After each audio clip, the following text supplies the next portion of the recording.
Hi అండి, నమస్తే. Welcome to KS eats. నేను మీ సౌజన్య. ఈరోజు మన స్పెషల్ వెజిటబుల్ రైస్. ఎలాంటి మసాలాలు లేకుండా సింపుల్గా టేస్టీగా చేసుకునే హెల్దీ రెసిపీ అండి ఇది. లంచ్ బాక్స్లోకి చిటికలో ప్రిపేర్ చేసుకోవచ్చు. పిల్లలైతే చాలా ఇష్టంగా తింటారు. వెజ్ కుర్మా, దాల్, పికిల్స్, నాన్ వెజ్ కర్రీస్తో చాలా బాగుంటుంది.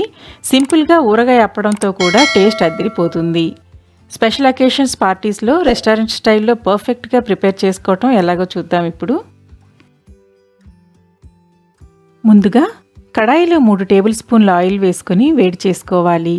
ఆయిల్ వేడయ్యాక 2 యాలకులు, 1 నల్ల యాలుక, 1 బిర్యానీ ఆకు, 2 ఇంచు దాల్చిన చెక్క వేసుకొని 2 సెకండ్లు ఫ్రై చేసుకోవాలి. అలాగే చిన్న ముక్కలుగా తరిగిన చిన్న సైజు ఉల్లిపాయను వేసుకొని 2 సెకండ్లు లైట్గా ఫ్రై చేసుకోవాలి. ఉల్లిపాయలు మగ్గి మెత్తబడితే సరిపోతుందండి. గోల్డెన్ కలర్లోకి వచ్చే వరకు ఫ్రై చేయాల్సిన అవసరం లేదు. ఉల్లిపాయ ట్రాన్స్పరెంట్గా వేగిన తరువాత చిన్న సైజు తరిగిన క్యారెట్, చిన్న ముక్కలుగా తరిగిన 5 బీన్స్, 2 టేబుల్ స్పూన్ల పచ్చి బఠానీ, చిన్న ముక్కలుగా తరిగిన 1/2 కప్పు క్యాప్సికమ్, 2 టేబుల్ స్పూన్ల స్వీట్ కార్న్, 1/2 టీ స్పూన్ ఉప్పు వేసుకొని 2 సెకండ్లు ఫ్రై చేసుకోవాలి. మూత పెట్టి వెజిటబుల్స్ 50% కుక్ అయ్యే వరకు మగ్గించుకోవాలి.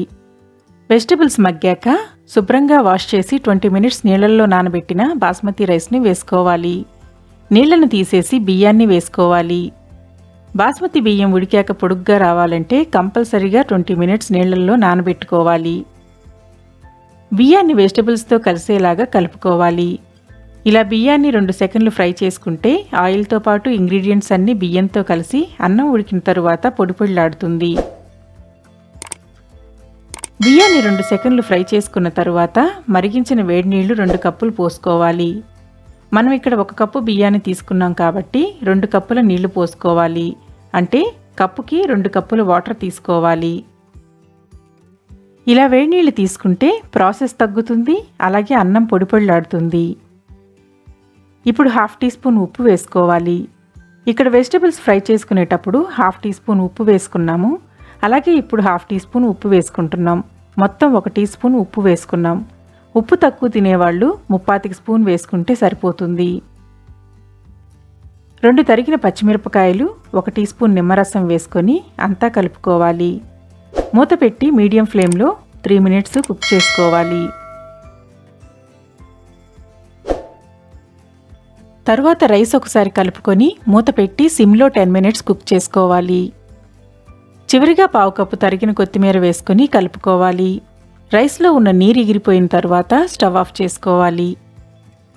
ఇంతేనండి, సింపుల్గా టేస్టీగా perfect restaurant style vegetable rice ready అయిపోయింది. ఇక్కడ రైస్ చూడండి, చక్కగా కుక్ అయింది, పొడిపొడిలాడుతుంది.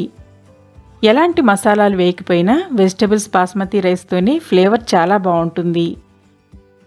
స్పెషల్ అకేషన్ పార్టీస్లో చేసుకోవచ్చు. ఆఫీస్కి వెళ్ళే వాళ్లకు, పిల్లలకు లంచ్ బాక్స్లోకి ఈజీగా ప్రిపేర్ చేయొచ్చు. పిల్లలైతే చాలా ఇష్టంగా తింటారు. Pickles, vegetable kurma, chicken, mutton గ్రేవీతో టేస్ట్ అదిరిపోతుంది. మరి ఈ టేస్టీ రెసిపీ మీకు నచ్చినట్లయితే ప్లీజ్ లైక్ చేసి సబ్స్క్రైబ్ చేయండి. ట్రై చేసి కామెంట్ ద్వారా మీ అభిప్రాయాన్ని తెలియచేయండి. మరిన్ని వీడియోస్ కోసం కేఎస్ ఈట్స్ ఛానల్ని చూస్తూనే ఉండండి. Thank you for watching.